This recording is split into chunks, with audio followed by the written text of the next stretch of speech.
alabanza que ha preparado nuestros corazones de una manera especial también para este momento de meditación. Antes de entrar de lleno en el tema de esta mañana, quiero en nombre de la Iglesia mandar un saludo a personas que nos están viendo por televisión desde sus casas en esta mañana. Y son dos personas muy queridas para nosotros y por las que llevamos orando ya muchos años también, pero más desde que entraron en esa etapa de la vejez, de la ancianidad, porque hay que decirlo. Y me estoy refiriendo a José Barcia, que el 8 de septiembre cumplió 90 años, y a Esperanza, que cumplió 90 años. Así que les mandamos un aplauso, aunque no lo puedan ver, el saludo, el cariño, el abrazo de hermanos de la Iglesia Revive que les extrañamos mucho.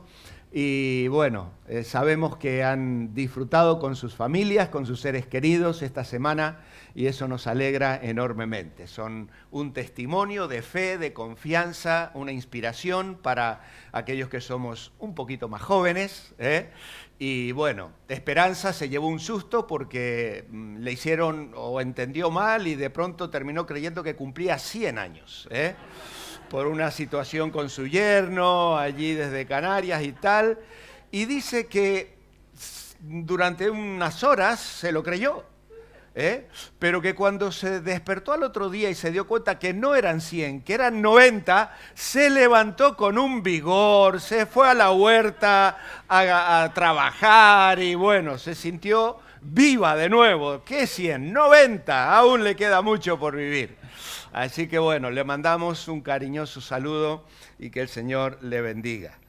En esta mañana comenzamos un nuevo tema, ya Tony nos lo ha introducido perfectamente en la alabanza y tenemos este cuadernillo que lleva como título Locuras Divinas. Es el tema que nos va a estar ocupando estas próximas 7 semanas y ahí tenemos ejemplares para quienes lo quieran llevar en esta mañana y también se puede adquirir a través de Amazon. Así que podéis buscarlo allí, Locuras Divinas, guía devocional en 7 semanas y rápidamente vais a encontrar la referencia y lo podéis pedir y solicitar.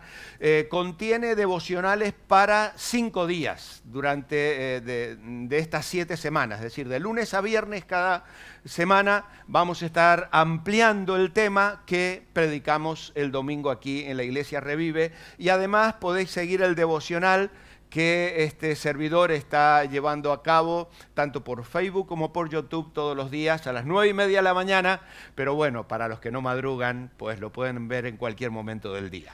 También se manda por audio si alguien lo solicita para escucharlo en el coche o mientras trabaja, en fin, no tenéis por qué estar mirando esta faz, ¿no? Podéis escucharlo tranquilamente, así que bueno. Vamos a tener unas cuantas lecturas esta mañana y vamos a abrir nuestras Biblias en Proverbios, capítulo 16, versículo 9.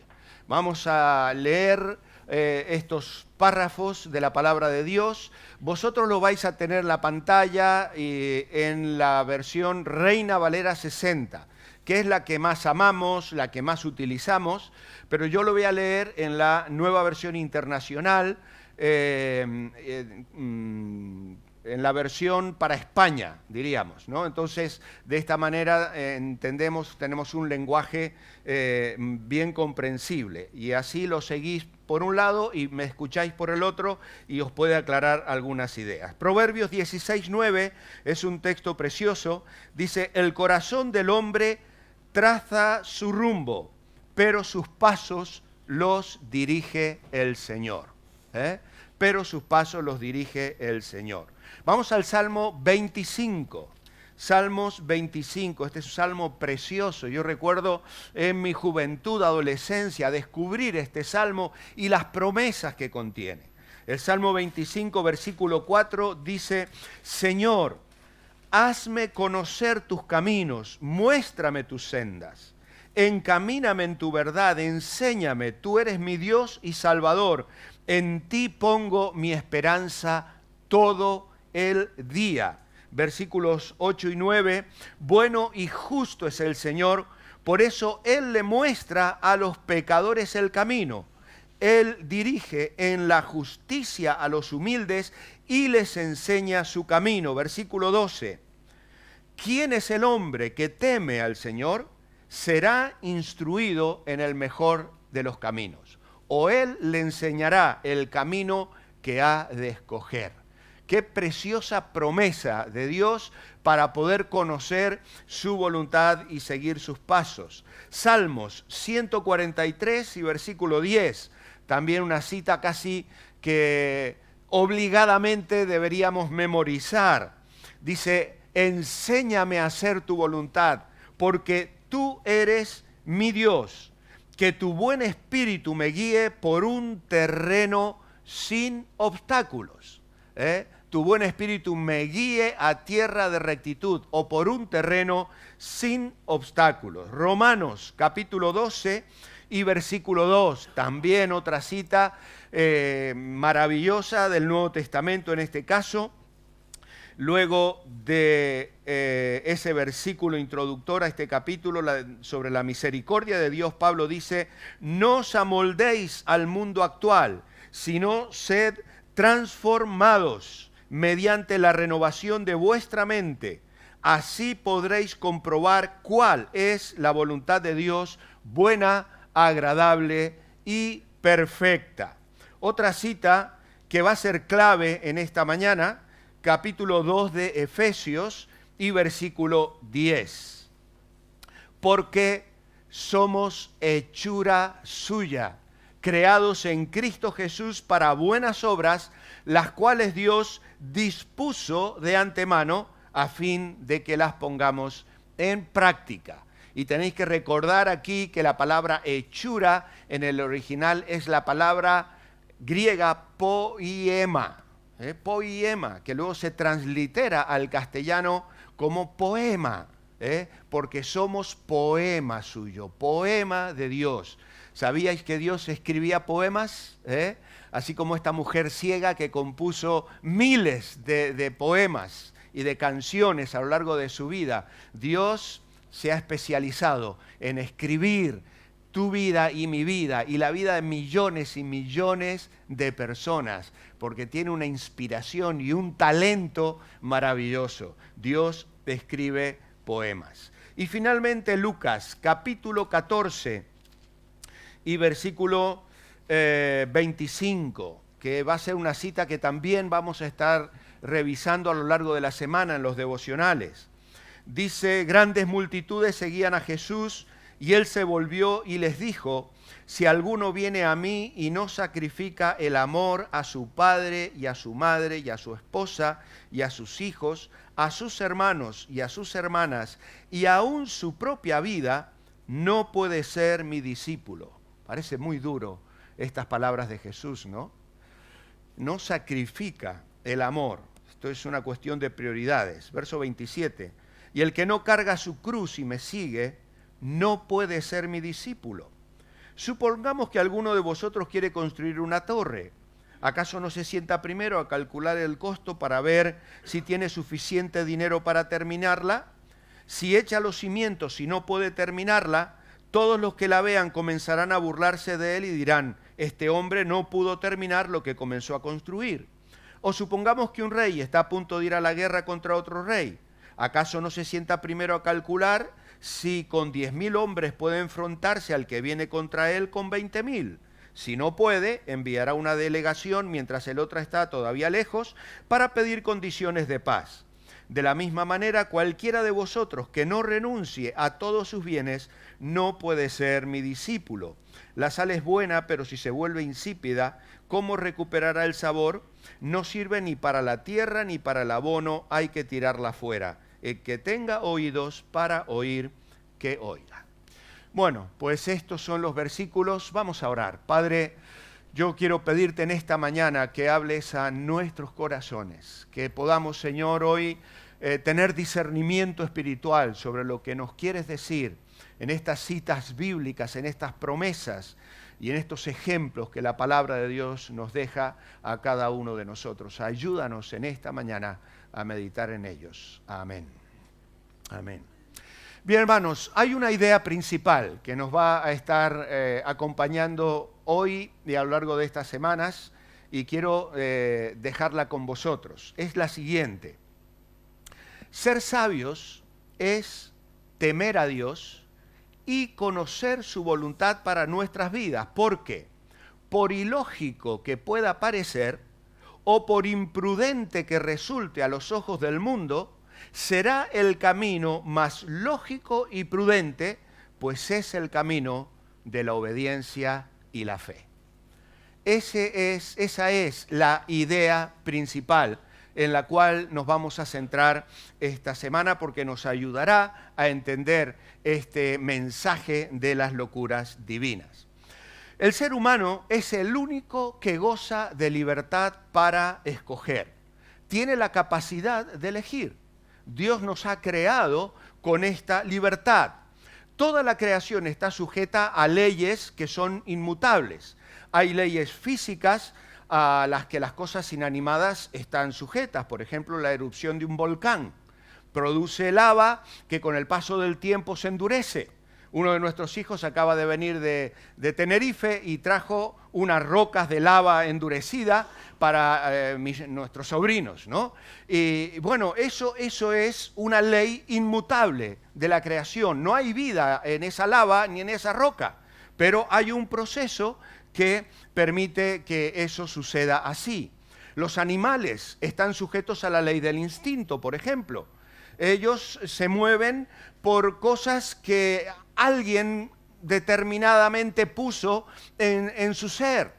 Y los documentales que vemos en la televisión, que son apasionantes, me encanta ver, pero claro, uno se sorprende porque son tantas las especies animales, tan diferentes y hacen cosas tan sorprendentes, y ellos dicen que la madre naturaleza o la evolución determinó que ellos hicieran esas cosas. Pero en realidad nosotros sabemos que hay un creador que ha determinado, que ha grabado en el disco duro de los insectos y de los animales un instinto para que ellos vivan de esa manera, para que ellos se comporten de esa manera. Y hace 15 días en una nación de África, 2 leonas blancas mataron a su cuidador, que las había criado por un montón de años y que salía todos los días a pasear con ellas. Y su esposa desde el coche observó cómo en un momento dado las 2 leonas lo atacaron y lo mataron en segundos. Y nosotros decimos, bueno, aunque este hombre las amaba y les dio cariño y las protegió, los animales tienen su instinto y han reaccionado a eso. Y ya se le había advertido muchas veces a este conservacionista del peligro que corría. Pero él, en su cariño, en su amor y en su deseo de protegerlas, pues se olvidó de que hay una realidad que es inalterable. Los animales tienen un instinto y funcionan de esa manera. Ahora, el hombre es responsable. Nosotros hemos sido creados con libertad para escoger. Y es algo que aprendemos a hacer desde niños. Desde niños tenemos nuestros juegos preferidos, los juegos infantiles que preferimos, los amigos, unos nos caen mejor que otros. Luego vendrán cosas más decisivas como la profesión, el oficio, que va a determinar nuestra vida. Y tenemos que tomar elecciones que luego a veces nos asustan. De hecho, hace un tiempito atrás estuve predicando sobre esto. Cuando se trata de elegir, se nos mete a veces el miedo en el cuerpo. ¿Por qué? Porque hay decisiones que tenemos que tomar que tienen consecuencias. Claro, yo puedo elegir una carrera, yo puedo elegir un oficio, o yo puedo determinar con quién me voy a casar o no. Pero luego eso tiene consecuencias y las consecuencias de eso ya no las puedo elegir. Ya no dependen tanto de mí, aunque en cierta medida sí, pero hay otras cosas que no dependen de nosotros. Entonces tenemos que asumir esa responsabilidad. Claro, hay gente que cuando va a decidir cosas lo hace utilizando métodos irracionales. Hay personas que van a que le echen las cartas del tarot, por ejemplo, o consultan al brujo o al vidente.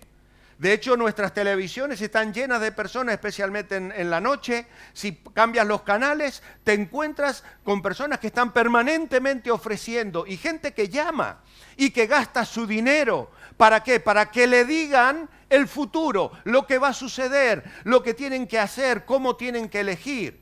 Y esto viene de muy atrás. Los ejércitos en la antigüedad, cuando salían de una ciudad para una campaña militar, iban pendientes si un cuervo salía desde la derecha, era un buen augurio y iban a obtener victoria, pero si el cuervo venía volando del lado izquierdo, pues cuidado, mejor regresar porque la cosa iba a ir mal. Y esto es algo que ha acompañado a la humanidad, lamentablemente, durante toda la vida. Ahora bien, peor también es cuando tomamos decisiones simplemente por impulso, sin reflexionar, por corazonadas. Es que lo siento así. Eso también puede ser trágico porque es muy peligroso tomar decisiones basadas en las emociones o, por ejemplo, en el azar. En realidad, Jesús está hablando aquí a los discípulos y les está diciendo que las decisiones tienen que pasar por la cabeza y por la reflexión. La razón y la reflexión son fundamentales. Reflexionar significa doblar 2 veces, reflexionar. Si yo voy a pasar por mi cabeza, voy a volver a pensar sobre algo, lo voy a pensar 2 veces, decimos, y a veces podemos tomar mucho tiempo más. Ahora, el tema que nos va a estar ocupando estas 7 semanas es locuras divinas. No estamos haciendo aquí tomando la expresión de Pablo en la primera carta a los Corintios, cuando él habla acerca de la locura de la predicación. Él dice, agradó a Dios salvar a los creyentes mediante la locura de la predicación. Claro, para los griegos y para los romanos era una insensatez. El mensaje del Evangelio, de la cruz, era una locura. Los dioses del Olimpo no bajaban a la tierra para sufrir. Bajaban y se mezclaban entre los humanos, ¿para qué? Para las orgías, para pasarlo bien, para divertirse, para que sus egos sean alimentados con los sacrificios y las ofrendas que los hombres les brindaban. Pero claro, oír un mensaje de un Dios que deja su gloria y su poder y se encarna en un ser humano exactamente igual para nosotros y da su vida en la cruz del Calvario y muere, eso verdaderamente era una locura. Pero claro, no vamos a estar hablando de ese tipo de locura, no vamos a estar ocupándonos en esto, sino que más bien nos vamos a estar ocupando de aquellos planes que Dios traza para nosotros, porque Él tiene una voluntad soberana, como hemos estado leyendo en estos versículos, un camino trazado especial para cada uno de sus hijos. Hemos leído Efesios capítulo 2 y versículo 10, porque somos hechura suya, poema de Dios. La palabra en original es poema. Dios escribe poemas. Por eso el mensaje que tengo para ti en esta mañana es: deja que Dios escriba tu poema. Deja que Dios escriba tu historia. Vive tu vida desde el punto de vista de la soberanía de Dios. Busca la voluntad de Dios. Depende de Dios. Deja que Dios escriba tu historia. Por eso la imagen que tenéis ahí atrás es la de una mano con una pluma en medio de un mar que se abre, que nos recuerda la locura divina de cómo el pueblo de Israel salió de Egipto y atravesó el Mar Rojo para conformarse como una nación, porque Dios tenía planes para ellos. Dios estaba escribiendo allí. Y Dios está escribiendo tu vida y la mía. A mí me encanta pensar en Dios entrando en su biblioteca personal. Y allí tiene unos tomos que le apasionan leer y releer. Y de pronto toma la vida del poema de Abraham, por ejemplo. Y los versos que describen la vida de este hombre de Dios son unos versos apasionantes en los que se puede ver claramente cuándo fue Dios el que escribió los versos o cuándo Abraham tomó la pluma y escribió lo que a él le parecía. Y ahí veis versos que no riman bien y le vemos mintiendo acerca de su mujer, diciendo que era su hermana en lugar de su esposa. Y le vemos yendo a Egipto porque había hambre en la tierra prometida. Y le vemos haciendo cosas en las que escribe él los versos. No le deja escribir a Dios. Pero claro, cuando ves cómo escribe Dios en la vida de Abraham, de pronto encuentra ciertas locuras divinas. Tiene que dejar su tierra sin saber a dónde iba. Salió de Ur de los Caldeos sin saber a dónde iba. Una mañana se levanta muy temprano, despierta a Isaac y sale con él para ofrecerlo en un monte a 3 días de camino, porque Dios de una manera alocada le había dicho: tienes que sacrificar a tu hijo a quien amas. Era o no una locura divina, pero era la voluntad de Dios en ese momento para la vida de Abraham. Una mañana David se levanta y sale de su casa. Su padre le manda con unos quesos en la mano para llevarle a sus hermanos que estaban en el campo de batalla. Y a los días vemos al mismo muchachito salir del campo de batalla con la cabeza de Goliat en sus manos. ¿Locuras divinas o no? Gedeón una mañana está trabajando escondiendo el trigo de los usurpadores madianitas porque estaba atemorizado, porque tenía miedo de tantos años de aflicción y de pillaje que sufrían de estos enemigos. Y unos días después lo vemos con 300 hombres rompiendo cántaros, encendiendo teas, tocando trompetas para obtener una victoria extraordinaria. Locuras divinas. Josué, le vemos bajar del monte junto a Moisés con las tablas de la ley y le dice: oigo un llanto del pueblo, dice Josué. Y Moisés le dice: no, es algarabía, están de fiesta, jolgorio. Y Josué contempla a Moisés romper las tablas de la ley a los pies del monte ante el pecado del pueblo evidente. Pero 40 años más tarde vemos a Josué sacar piedras del Jordán para levantar un monumento de recuerdo a las generaciones siguientes, porque Dios abría el Jordán para entrar y conquistar la tierra prometida. Locuras divinas. Felipe está en Samaria predicando el evangelio. Se están convirtiendo un montón de personas y una mañana Dios le dice: al desierto. Y se va a un sitio allí solo, ¿y con quién se encuentra? Con un etíope confundido que viaja en un carro leyendo Isaías 53 y que no entiende nada. Le predica, se convierte, lo bautiza. Locuras divinas, locuras divinas. Dice la historia no confirmada, lamentablemente, que de este hombre hoy hay más de 50 millones de creyentes en las iglesias que, gracias a Dios, se levantaron por el testimonio del evangelio de este etíope.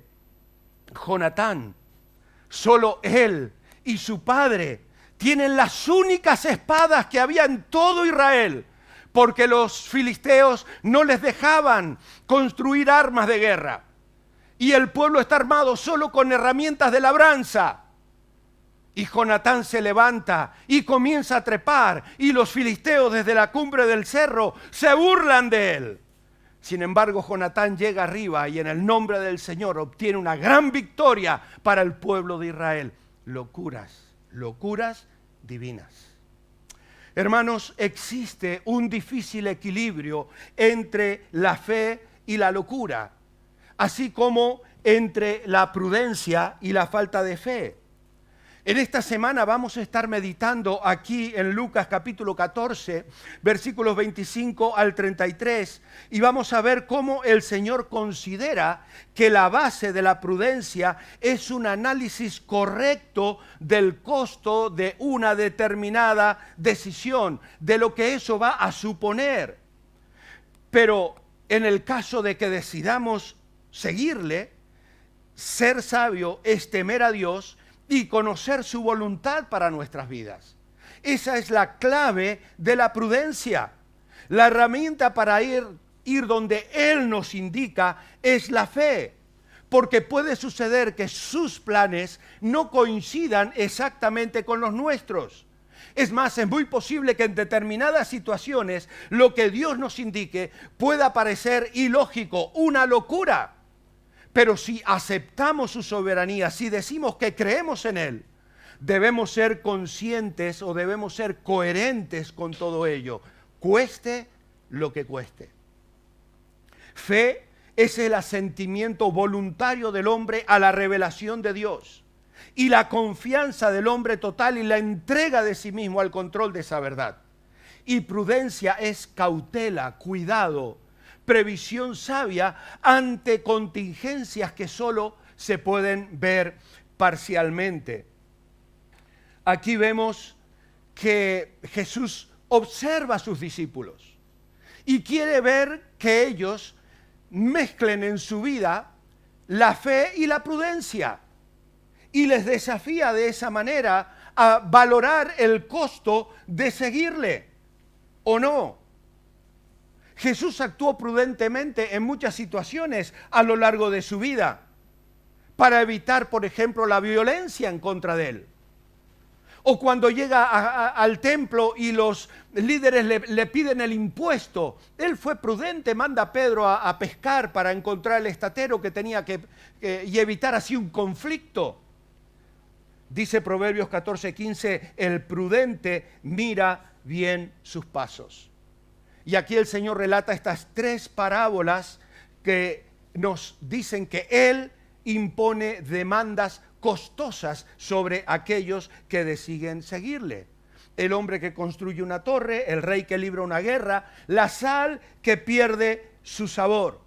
Y por lo general, yo he interpretado estas enseñanzas del Señor como que los creyentes tenemos que sentarnos y valorar. Es decir, como el que construye una torre, como el rey que libra la guerra, yo tengo que sentarme y valorar, no sea que luego fracase. Que no piense realmente el coste de la decisión que voy a tomar, las consecuencias que esto va a tener. Pero esta semana encontré un comentario de Campbell Morgan donde él dice que en realidad el constructor y el rey no representan al creyente, sino a Jesucristo. Y me ha cambiado el punto de vista,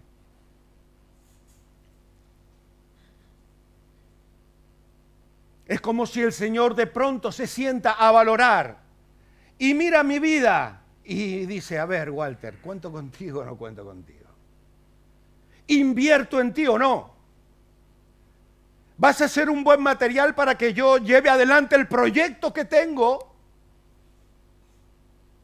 ¿O me vas a dejar con las cosas a medias?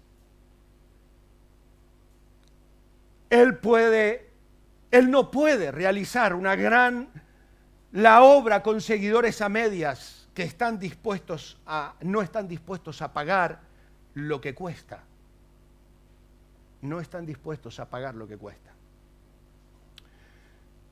Mientras escribía esto, me fui a mi biblioteca pensando en los poemas de Dios y encontré una de las historias que marcaron mi vida en mi juventud, con 14 años. El libro Portales de Esplendor relata la historia de 5 misioneros que fueron a los Aucas, en Ecuador. Y dice lo siguiente: hacia el fin del verano de 1950, la dirección en términos generales de Jim Elliot se hizo específica. se encontró con un misionero que había estado en el Ecuador, quien le contó de las necesidades de ese campo e hizo mención del gran reto de los temibles Aucas. Esto fue la culminación de varios años de buscar la dirección divina. Jean dedicó la mayor parte de 10 días a la oración para asegurarse de que esto era lo que en verdad Dios tenía pensado para él. Recibió nueva confirmación y escribió a sus padres acerca de la intención de ir al Ecuador. Como es comprensible, ellos, al igual que otros que conocían bien a Jean, se preguntaban si quizás su ministerio no fuese más efectivo en los Estados Unidos, donde tantos conocen tan poco el mensaje verdadero de la Biblia. Es que sus padres pensaban, este joven brillante que ha estudiado, que se ha preparado, que se ha capacitado, ¿qué va a ir a perder su vida entre los indígenas de Ecuador? Si aquí se le necesita, las iglesias le necesitan. Y él contestó, no me atrevo a quedarme en casa mientras los quichuas perecen. ¿Qué importa si la bien concurrida iglesia en mi tierra natal necesita ser animada? Tienen las escrituras, a Moisés y a los profetas y mucho más. Su condenación está escrita en su libreta de cheques y en el polvo de las tapas de sus Biblias. Locuras divinas, amados hermanos, locuras divinas. Tengo aquí en mis manos un diario del que ya os he hablado alguna vez. Os mostré solo las fotos. Ahora me lo han enviado de Argentina, mis hermanos. Es el diario de mi madre. Lo encontramos unos años después, 5 o 6 años después que falleció. Y ella aquí cuenta la locura divina que aconteció en su vida. Y os lo leo muy rápidamente. Habiendo sentido el deseo de trabajar por mi Señor, le pedí que Él me utilizara de acuerdo a su voluntad y me entregué enteramente en sus manos, esperando y orando para que Él me guiara. El libro que influyó mucho en mi corazón es el Señor, y en mi vida fue En sus pasos, ¿qué haría Jesús? El Señor puso en mi corazón de trabajar entre los niños y elevó mi mirada al orfanatorio de Quilmes. Cuántos pensamientos cruzaban por mi mente, cuánto oré al Señor por esto, y oh, cuán maravillosamente el Señor ha obrado. ¡Gloria a Él! Por varios meses no se apartaba de mi mente esto, Quilmes, el orfanatorio. Pero ¿qué podía hacer yo? Ella vivía en un pueblito a 120 kilómetros del norte de la ciudad de Córdoba, a 800 kilómetros de Quilmes, de la capital federal. Lo puse en las manos de mi Dios y le pedí que si era su voluntad de ir al orfanatorio, que me hiciera el llamado por medio de las revistas evangélicas. Con cuánta ansiedad miraban las que ibas llegando, hasta que el 28 de noviembre de 1953, mi madre sentada al lado mío, leía en voz alta, aviso urgente. Se necesitan celadoras y una cocinera para el servicio de los niños en el orfanatorio de Quilmes. ¿El Señor estará preparando algún hermano o hermana para este servicio? Lo que produjo esto en mí es inexplicable. El Señor contestó mi oración, gracias a Él. Corrí a mi padre y llorando le abrí mi corazón, declarándole todo y rogándole me dejara ir al orfanatorio. Ella tenía 20 años. La primera promesa que tuve del Señor fue Deuteronomio 31:8. Y Jehová es el que va delante de ti. Él será contigo. No te dejará ni te desamparará. No temas ni te intimides. Preciosa promesa que Él está cumpliendo. Luego de varios trámites, el 19 de febrero de 1955, abandoné mis padres y mi hogar rumbo a Buenos Aires. Mientras venía en el tren, el Señor sacó una duda que había en mi corazón, confirmándome su voluntad con las palabras de Isaías 48, 15 y 16. Y aquí ella no lo cuenta, pero esto lo sé porque me lo contó a mí personalmente. Cuando ella sale en el tren de Dianfunes, a los 120 kilómetros el tren para en Córdoba capital. Y en ese lapso le estaba esperando una tía de ella muy querida y su prima. Y esta tía, con la mejor de las intenciones, sube al vagón y le dice: Angélica, con 20 años, ¿cómo te vas a ir a perder la vida entre niños huérfanos? Tienes que estudiar, tienes que venir a Córdoba, hacer una carrera universitaria. Bájate del tren, bájate del tren. Y mi madre me contó que su tía le tiraba del brazo, la quería levantar para que saliera del vagón. Y ella llorando le decía: no tía, yo siento que Dios me llama, es la voluntad de Dios para mi vida. Y cuando ella se despide por la ventanilla porque el tren arranca, ve a su tía y su prima llorando por la locura divina que mi madre estaba haciendo en ese momento. Ella se sentó en el vagón, abrió la Biblia y saltó Isaías 48, 15 y 16. Yo te hablé y te llamé y te traje, por tanto será prosperado tu camino. Desde que la cosa se hizo, estuve allí. Ahora el Señor Jehová me envió y su espíritu. Cuánto bien me hicieron estas palabras a mi alma y cuánto le agradecí por ellas. Llegué a Buenos Aires el 20 de febrero y me llevaron al orfanatorio donde, sostenida por el Señor, hace más de 2 meses que me encuentro sirviendo al Señor feliz y contenta, rodeada de 42 niños de 5 a 16 años. Y dice esto: no hay vida mejor en este mundo que aquella que se vive por y para el Señor. Cuánta satisfacción siento en mi alma al servir al Señor en este humilde hogar donde todo se hace para Él y todo viene de Él. Amados hermanos, locuras divinas. Dios está escribiendo tu vida, está escribiendo la mía. Hace 26 años, en el aeropuerto de Mendoza, mi madre, fiel a esta visión, nos despedía a él y a mí, con los 4 niños, y el corazón destrozado. Y muchos hermanos de la iglesia que habíamos fundado nos habían dicho, al saber que nos veníamos a España: es una locura, es una locura. Pero hermanos, 26 años después estamos aquí, felices, bendecidos, con hijos, con nietos, con familia espiritual, con un ministerio. Y mi propia madre, que lo sufrió en el desgarro de su corazón al ver perder a sus nietos amados, luego nos vino a visitar apoyando esta locura divina, porque, amados hermanos, tenemos que dejar a Dios escribir el poema de nuestras vidas. Entrégale la pluma. Vive tu vida desde el punto de vista de la soberanía de Dios. Aunque para el mundo parezca ser una locura, aunque para el mundo le parezca algo irracional, hay pasos de fe que los creyentes damos, afirmados en la voluntad de Dios.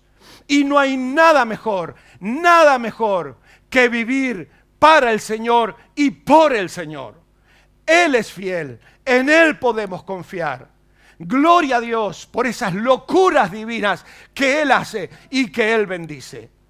Hermano, hermana, aquellos que estáis en casa, lee tu vida, deja a Dios escribir tu historia desde el punto de vista de la soberanía de Dios. Haber vivido así, decía Jean Elliott, será haber vivido bien. Amado Padre, en esta mañana queremos darte gracias por tu palabra, por esas locuras divinas que tú haces en las vidas de las personas, Señor. Gracias porque tú tienes planes, que vale la pena confiar en ti, entregar nuestras vidas, nuestros corazones a ti. Gracias porque tú eres fiel, Señor. Oh Padre, cuenta con nosotros, que puedas ver en nosotros personas dignas de que tú inviertas en tu proyecto. Tú estás construyendo la iglesia, Señor, y quieres contar con cada uno de nosotros. Tú estás escribiendo poemas en esta hora, en este día, en esta mañana. Oh Señor, sigue escribiéndolos en nuestras vidas y glorifica tu nombre entre nosotros. Te alabamos, Señor, te adoramos con todo nuestro corazón y nos entregamos nuevamente a tu voluntad, pidiéndote que cada día de nuestra vida la podamos ver, la podamos vivir, la podamos obedecer, porque vivir así habrá valido la pena. Oramos en el nombre de Jesús. Amén. Amén.